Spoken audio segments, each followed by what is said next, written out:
Wala, sabi ko. Ikaw yan ang TV lang. Hindi ako, akura. Princess and I, at sa table nilang napanood sa amin ng Susana, yung talaga, parang one step na mas machita kami. Iba-iba na yun sa karakter namin. Siyempre, din tayo nagmamadali ng image at hindi tayo mamadali. Di ba? Ibinahagi rin ng dalawa ang kanilang di malilimutan karanasan sa Cebu habang ginagawa ang pelikula. Yung sa Cebu, grabe nga yung pag-welcome nila sa amin yun. As in, kahit din kami bumaklat o din sila, kumakas. Ay, kabayo ka ay magpakusog. So, sobrang thankful kami. Kabayo ka ay magpakusog. Gulyong. And yung Wala pakusog yan eh. sobrang bait namin. Sabay, ang tanong ng bayan.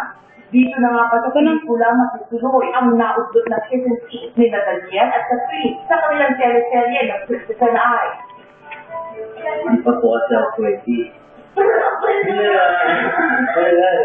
Di ko alam. Kasi alam niya. Tingnan natin. Kasi, mahalin nyo, hindi. Ako na nila sa Premier Life. Pero sa direkta ang tanong ng diba, kung magkasama sila noong Valentine's Day, ito ang direkto ring sagot ng dalawa. Yun ang movie. Yung regalo ko sa kanya. Ticket yun, dapat. Hindi pwede sa Dalawa lang. Wala na tayong bumili. Ito talaga dito. Oo naman, nagpasaya kita, di ba? Diba? Kita-kita mo namin sa Kasabay nito, naging maubong naman ang balitang posibleng itambal muna sina Catherine at Daniel sa ibang artista matapos ang proyektong ito. Sa balitang ito, apektado nga ba sila? sabi ko sana parang supportada pa rin ko. But siyempre hindi naman ako last makakabalik kasi darating pa mahin yun na mas maging grabe pa sa amin. Siyempre hindi natin alam mas maganda yung chemistry nila.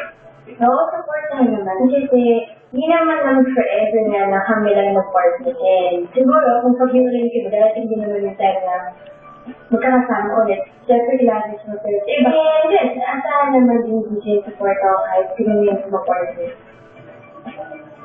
So,